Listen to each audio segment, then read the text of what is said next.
Welcome to the Growth Cap podcast, where we chat with CEOs, investors, and other key industry leaders to uncover insights and strategies for accelerating growth, succeeding in business. I'm your host, RJ Lumba, Managing Partner of Growth Cap. In this episode, we chat with Patrick Brensinger, President and Board Director of Associa, which is the global leader in association management for residential communities. For over 40 years, the company has serviced all types of residential communities, from single-family to master plan communities to luxury high-rises. They have over 190 branch offices across North America, delivering services to 5 million residents worldwide. We hope you enjoy the show.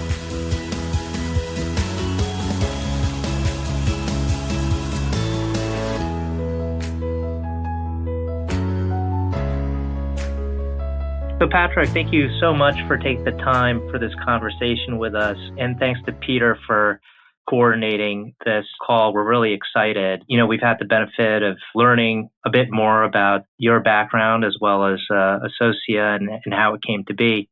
But maybe for those in our audience who are not familiar with the company, maybe we could kick off with both kind of some background on the company and as well as yourself, if that works. Sounds great, RJ. Appreciate your time. Well, Associa is a company that's been around since 1979. It focuses in the residential management space with a lot of integrated services around that. And we've had 150 acquisitions over the last 20 years, managing around 12,000 communities currently, 4 million residents, and have around 10,000 employees globally. So we're really excited about the teams and the growth we've seen there. 190 branch offices here in the United States, Canada, and Mexico, and control about $5 billion in purchasing for the communities that we serve. It's been fun to see the growth that we've had. In my story and how I got involved with Associa, really, I'd worked with PwC for a number of years in different capacities, and had joined a company called Alvarez & Marsal a number of years ago. Really liked their operational heritage and their hands-on approach, exposed to a lot of different industries, and came across Associa working there, got to know the Carona family, and began to understand the fragmentation of the industry and, frankly, the life point the company was at. It had been an amalgamation of acquisitions in many ways, and really had the opportunity to step up and start putting in place some enterprise-wide concepts and controls and initiatives that would allow it to really operate where we were better together than we were apart, and just continued to see that there was a great opportunity to do that. And that was about a decade ago that I got involved with the company. And roughly 7 years ago, I actually joined the company and went client side, joining as the chief financial officer. Did that for a little while, a couple years, and about 3 years ago, had the opportunity to take a broader view with Associa and get involved as president and chief operating officer. And it's kind of interesting because I think if you ever geared your career toward being a CFO and having that background, it's a pretty big risk, a calculated risk, if you will, to go ahead and say, I'm going to take a broader role and move over maybe in a different discipline in operations. But in all candor, I found that actually ended up opening up a lot for me as far as learning with humility about the broader view of everything that had to happen upstream to get to the financial results we needed. I spent the last 3 years really working on a lot of those enterprise-wide initiatives to implement things, to take the company's performance next level as a service company, and really work on the key elements of what we need to focus on.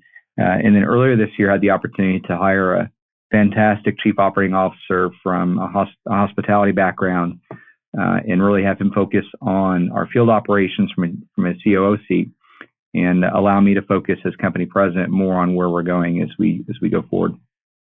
Great. And, one of the really interesting things about the companies is the actual area that you focus on when we think about kind of these various types of communities, across the U.S. and globally, there is a distinct need for what you do. I can only imagine there's very strong tailwinds with kind of how kind of in general society and residential living is shifting. Maybe we could hone in a little bit on those on the exact kind of services.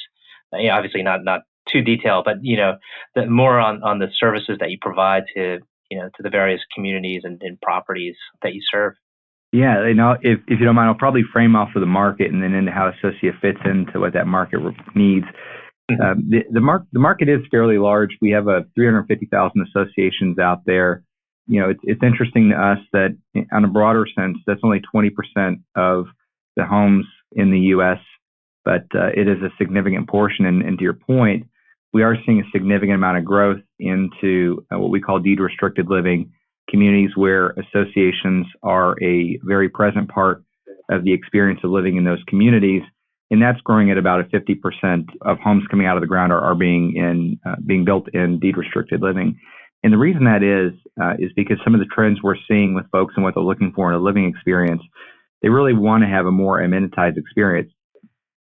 So we're seeing this with hospitality lines that are adding residences.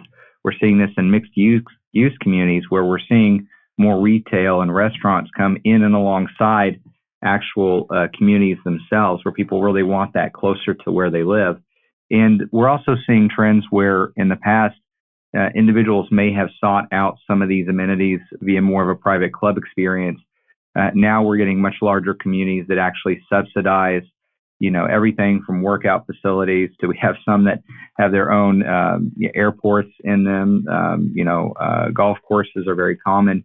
You see a lot of different amenities, especially a lot of playgrounds, things specific to different generations that they're targeting, the developers targeting, that really reflect things that someone will want in a community close to where they live. And deed restricted living works well for that because essentially you're able to help subsidize those assets, those different pieces of the community by living in one of these associations. We're also seeing lifestyle show up a lot in different generations where folks really want more of a sense of community, and they want what we would call lifestyle directors or lifestyle divisions that are actually creating more of an experience of living in those communities. And so how Associa fits into that story is we provide what we call our core residential management service, which if you think about on the commercial side, you have Jones Lang LaSalle and Colliers and others who provide those services. We're largest in the world at what we do on the residential side, where we provide core management services, including community manager support, with the ability to help run different meetings, whether it's the annual general members meeting or the ongoing board meetings, board of directors meetings for these associations. We do the financials. As you can imagine, you don't want to be that board member, that volunteer board member, by the way, who has to go out and collect from their neighbors as far as assessments or cut the check for the different vendors that serve that community. So we perform that function of both governance and financial control working for them. We also have different arms that help in everything from what we would consider more mundane or more regular proactive and reactive maintenance tasks, all the way to more emergency event-driven type work and restoration. We have teams that provide brokerage of insurance, and that team specifically sits and works only with associations. So it's an expertise level they have just working on behalf of associations and their boards. And we also do other things too that really help create community, from everything from technology to websites to other forms of communication that help boards enhance living in those communities. Got it. That's helpful. And the history of the company is also quite unique. And I think the company was built, over time, beginning in the late 70s, from what I understand. And you just mentioned all the different kind of lines of businesses you're in. So it would be interesting to hear, a little bit about how kind of over time the business was built up, and how, maybe it's different, today than it was then, but how the company kind of pursues acquisitions. Does it start with identifying certain lines of business that you want to get in, or is it somewhat kind of organic, the way you kind of come across opportunities, and if it's, related to the overall core business, then you pursue it. So, it would be great to get a little bit more on the timeline. Yeah, absolutely. Well, Associa was founded in 1979 by John Carona. John had been someone that had always worked throughout his life to support his family. He started at a very young age, early teens, actually mowing yards to be able to make enough to help support his family. And upon graduating college, he actually got into, working with apartments and realized in multifamily that if you do a good enough job, you basically get fired because the investor in that property is going to sell it off while it's performing well. So you could very easily work yourself out of a job. Well, here in the Dallas-Fort Worth market, he ended up getting a call from a developer who said, "Hey, I'm going to be converting some of these multifamily apartments into condos. Do you know anything about managing those?" And John would say his dad always told him, figure it out. So he said, well, sure, I'll learn. And he got into it. He actually took out a loan against the Datsun and started Associa as a management company working in the residential space on converted apartments into condo units. And we see those cycle through sometimes between heavy builds of more of the multifamily and apartment buildings that then eventually sometimes will start to convert depending on the demands of the market. And that created that opportunity for John in late 70s. I would offer that's actually what happened broader here in the U.S. And the U.S. is one of the more mature markets in residential management, but that actually was around the time that we saw that across the board start to really come up. And Associa focused mainly in this North Texas market for a number of years, actually, in our 40-year history. But then it came to a point where John actually was involved with a group that had about a dozen members, different management companies that were trying to best practice share. And then John came to a point with that group where he realized they weren't really going to openly share enough unless they had common ownership. And they just weren't going to do that unless someone took that step. And he was willing to take that calculated risk and decided to put himself out there and start acquiring and acquired a majority of those initial dozen management companies over time. And that became the basis for Associa. And John has continued to really be involved and enjoys a lot of the acquisition activity. In fact, there are meetings today about some recent acquisitions that we're really excited about. But it's grown over the last 20 years of really heavy acquisition in the company's history, with over 150 completed. And to your question on what do we look for, it is a great question. We have high concentrations in the markets that have the highest concentration of suburban areas. We find those in areas like Virginia, in Florida, Texas, California, Hawaii had very heavy concentrations. We've also found really great opportunities in markets like Oklahoma and other places that don't have the higher concentrations, but they certainly offer opportunities because we can bring value to those markets and the broader services we provide. And that's been a really good experience for us. So as we look forward, we do have that very strong focus on growing our core, what we call our core business, which is our organic business on the current platform of associations we've acquired over time. And also the integrated services, which reflect all the different offerings that I referred to earlier, everything from restoration, maintenance, insurance, and other offerings. But I would offer the inorganic growth is certainly a big part of our story and will continue to be a big part of our story. And the way that we handle those has matured over time. And so several years ago, we began to look at it. And as we began to, really invest in our capital structure and bring on some new partners, we also wanted to elevate our ability to effectively execute acquisitions. And so we started to go in and look at everything from we call soup to nuts. So everything from the very beginning process of how we look for and source, opportunities. We have a lot of the most senior and I would say tenured industry veterans that actually are very well connected in the industry and do connect us with a lot of opportunities. And quite candidly, one of the benefits Associa has is having been in the industry for 40 years, we have a long-standing record within the industry of paying a fair price to the seller and always standing behind our notes related to the way we do our deals. And so that really helps us in the marketplace as we go out and approach people to say, hey, we're very interested in having your company join our family.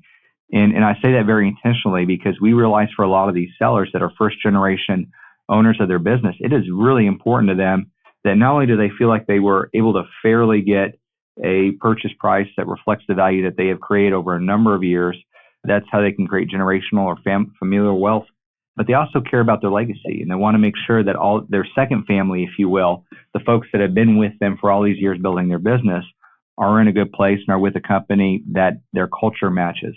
And because we have a very strong sense of purpose here and a very strong sense of family, for many of these first generation sellers, this is the place they want to leave their legacy to continue the next chapter. So we do have a really good lead in or a pipeline, if you will. We're not a traditional firm that uses brokers. It's our deep relationships and 40-year history that allow us in a very fragmented market to identify opportunities to partner with new acquisitions. And that has worked very, very well for us. We have a very healthy pipeline of associations throughout the U.S., Canada, and Mexico that we're very interested in. And we go through a due diligence process that is very well structured to allow us to identify on the very front end some key criteria. We basically have a form, if you will, that we go through to better understand key attributes of the opportunity to acquire. And once we get through a certain level of due diligence, our CFO and several of our finance and accounting team that are dedicated to this part of our growth model will actually engage on a deeper view into the business, having additional conversations. We do keep a level of discretion for purposes of not disrupting their business while we're conducting our due diligence. Depending on the size of the deal, many of our larger deals actually, through our credit agreement, rightfully require that we have a third-party financial due diligence firm come out and do an amount of review, which we'll engage with if we get to a level of a letter of intent that we're all comfortable with the basic terms we would want to pursue going forward. So we have a basic understanding of framing, if you will, of what that would look like. And then we go through the process of acquisition. Our big objective is our industry is a service industry. We're not heavy assets. So we evaluate off of a multiple of EBITDA. And based on that, we're always looking for how would this fit into our national network, our platform, and what other things can we bring to the table that they're currently not doing. And our scale does allow us to bring certain integrated services that an independent provider of the service who may be doing a good job in the core offering would not have the resources to offer. And that allows us to get a couple of turns off the acquisition multiple down to what we're realizing. And then certainly, I think you all understand the ability to value at a much more enterprise level for the overall organization with them in. So we look at that and make sure all that makes sense. We've actually also, the last several years, hired a PMO or project management office into our company. And one of the key areas of focus they have is to run our playbook on integrations.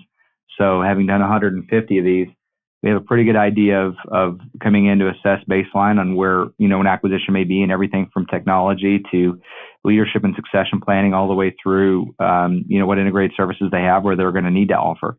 And then depending on where they baseline and compared to where we want them to be, we develop out an integration plan that allows us to bring them along over a period of time and help us realize additional value from bringing them into our family.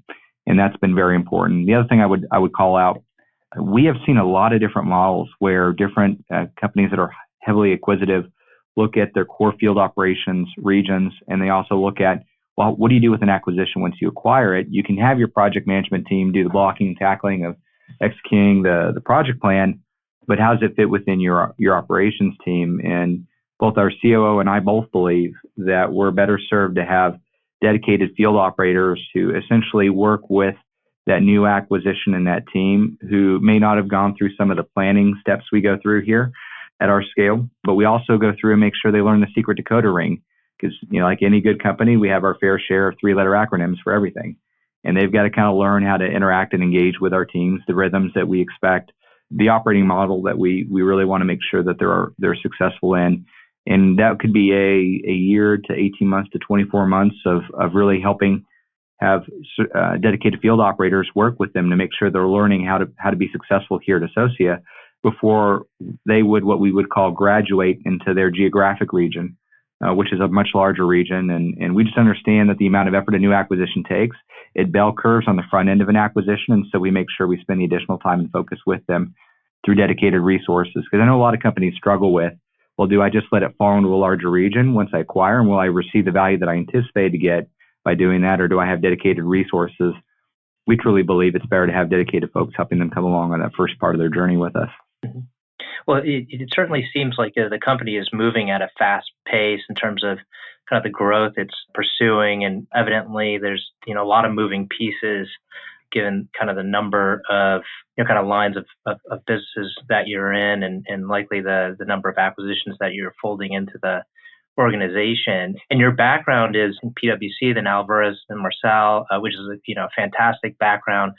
How has, and I presume there's a bit of a transition moving into this kind of operator executive role, but would love to hear a little bit more of how you've been able to be successful in this role, because from at least from an outsider's perspective, it does seem like a lot to manage, a lot to take on, again, because of the pace you're moving at and the number of moving pieces. But would love to hear kind of your take on what it takes to be successful in the role you're in. Yeah, no, great question. And the pace is material. I will confirm that. But I would say this, as far as background and how that parlays into current scope of responsibility, PwC, everything I think in a life, I'm a big believer in connectedness. I'm a big believer that things happen for a reason. And even back to college, I had the opportunity. I attended Texas A&M University. I had founded a men's organization. And over the weekend, we got to celebrate 20 years of impacting over 600 lives. But while I was there at the university, some things happened that have interplayed even what we're doing here at Associa. And what those things were, I was in college around the time that at Texas A&M, a large tradition was a bonfire that was built every year.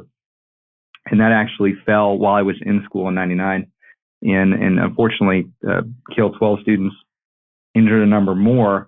But the importance of it was it began to form for me an understanding of A, being a part of something bigger than yourself, but also B, the importance of connecting with people, especially during very stressful times.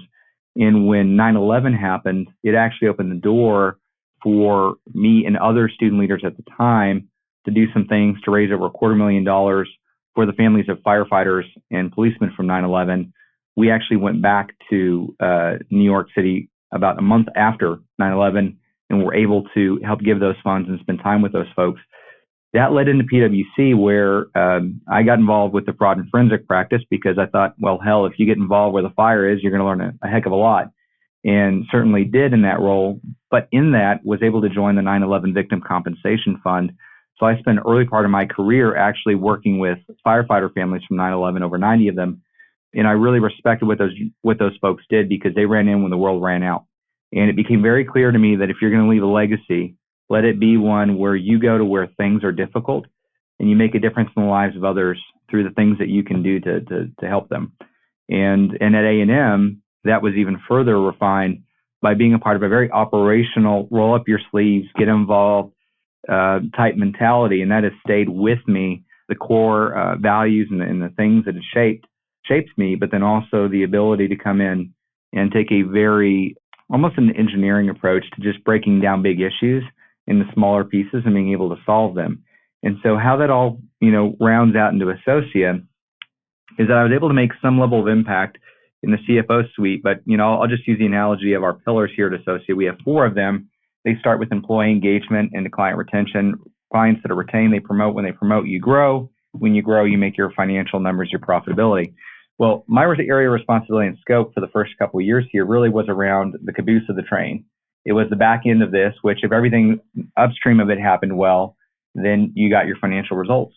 Well, we went through a period where we were having our own little bit of softness, maybe reflection in the early years, where I began to see that there were some things upstream that if we were able to impact and influence, there was significant upside to the model that just had to be unlocked. And a lot of the things that we applied really aren't things that are just germane to this environment. They're really larger concepts that we brought from different backgrounds in and tried to apply in new ways here. And big believers in things like good to great and the idea of building up flywheel momentum that leads you to a point of build up to breakthrough. And we've just really started to see that over the last probably year and a half, that breakthrough moment and what that's done to elevate the company's performance across the pillars. But we began to come in and say, look, there are things that we can do different to unlock the potential in the organization and really become better than an amalgamation of acquisitions, truly become where we can operate at an enterprise level and be very effective. And so we started down this path, and I would offer to you, it really consists of a very clear formula in our minds. The thing we always asked first was first who, then what? It was very clear early on that if we didn't clearly get leaders in that believed in our core values of servant leadership, the way in which we wanted to lead forward and to serve our clients and employees well, this wasn't going to go anywhere far. You really need to have the right people on the bus in the right spots. And so we spent a significant amount of time early 3 years ago in really refining not only the regions we had operationally, but we began to unpack who's in those seats and where do we want to go. And we actually pulled a number of very talented leaders in our organization. And quite frankly, you look at the bigger macroeconomics, and we understood that retail was under significant attack and pressure from organizations and disruptive moments from organizations like Amazon. And we felt like there was an opportunity to pull some really talented people from major organizations in the retail space like Staples and other companies. And we actually began to bring some of those folks in. They had the right core. They didn't know our industry, but certainly they led with a financial business acumen that we really wanted to elevate in our organization. At the same time, we began to invest very heavily in leadership development. So we created what we call our Up Leadership Program. We're in our 3rd year of that now, but we began to look for high potentials in the organization and really start to invest in them across the pinwheel of competencies that we look for to make sure that we had a bench strength growing of leaders that could operate with the rhythm that we expected. So once we began to really understand and build out that leadership level, we came in and began to have the discussion on, well, what do we focus on when we have the right leaders on the bus in the right spots? And that came down to what we call our operating rhythm. And we focused a lot on the idea that our pillars matter. There's a great HBR article out there on the service profit chain that's been written several years back, but it's a reaffirmation of our pillars for a service company around employee engagement. We truly believe that employees that are engaged are 87% more likely to stay and they're 30% more productive. And when they're engaged, they actually create 70% of the client's experience, 70%. So if I've got the right leader above them who are helping engage them, they're engaging the client in ways that are meaningful and are creating a better service experience for that customer. We saw significant improvements with an engaged employee population that then led to better service to our current clients. And our current clients have begun to refer us, right, promote us. And as that has happened, it's created tailwinds in the area of client growth. And that client growth has helped us reach new levels of financial performance. And we've always built this rhythm of this idea of what we call plan, execute, measure, and reward. It's really, I see a lot of organizations where, they have the best of intent and there's, probably a million things we could all focus on. But once you understand the vital few, having that rhythm focus on the right things is absolutely critical to the organization. So you've got to plan well, both multi-year and end of the year. And we began 3 years ago to create what we call SOAP, not what you take a shower with. We're actually talking about strategy on a page. And what we do with that is we define the 3 to 5 things that matter to our organization in the year. So that there's commonality among the organization, alignment around what matters this year that advances us toward our multi-year goals. And then every one of our branches use a management plan. We use the OKR method, which is objectives and key results, which is a very results-driven approach to really being thoughtful about, well, what do I need to do at the branch level that will help us advance toward our goals for the year, that will help us advance toward our multi-year goals, and trying to keep that as simple and clear as we can so that we're all lined up. Because we truly believe that when we have our employees focused on the same thing, what we can accomplish together is significant. But we've got to make sure we're on the same page about what matters. And you get an execution and you measure it. We use a number of different dashboarding tools to take a lot of data information. I worry a lot about data blindness, or the idea that you can overwhelm with data. So we try to keep it very simple. And we measure those things around our pillars to show us that we're improving. And then we create STI programs and LTI programs that incent performance in those pillars. And so the organization sees the alignment around our pillars through the operating rhythm. We create feedback loops with our employees and clients. We have employee advisory boards and client advisory boards. I'm a very hands-on executive. I like to get out in the field and actually go to board meetings. I do ride-alongs with our maintenance techs. I spend time in skip levels with our employees and with our clients because I really feel like we need to serve them well. And when we serve them well, a lot of good things happen for the organization. And I look at the results we've achieved over the last couple of years, and I think that's been the biggest validation of this approach. We have seen our employee turnover drop by 25% since 2015. The last 2 years, we've earned Great Place to Work from our employees. And I'm most proud of the second one because they doubled the number of employees that they went out to visit with from 2,000 to 4,000. And in 1 year, our score from our employees went up 10%, which is significant. In our second pillar, we dropped our client losses by 33% over that same period.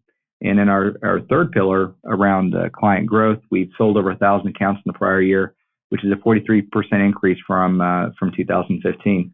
And all that's led to profitability where we've doubled our EBITDA in the last several years. And so that's been significant reaffirmation to us that these key things, first who, then what, and the then one being around the pillars of the organization and being really focused on executing well on those things. It's been a really good journey to see those things come together. Well, these are all fantastic insights. The command of kind of the operating principles you have is tremendous. Well, Patrick, you've been generous with your time. We very much appreciate you speaking with us. We know how busy you are, so thank you again. And this was fantastic. And congrats on all the success to date. Thank you. I appreciate your time.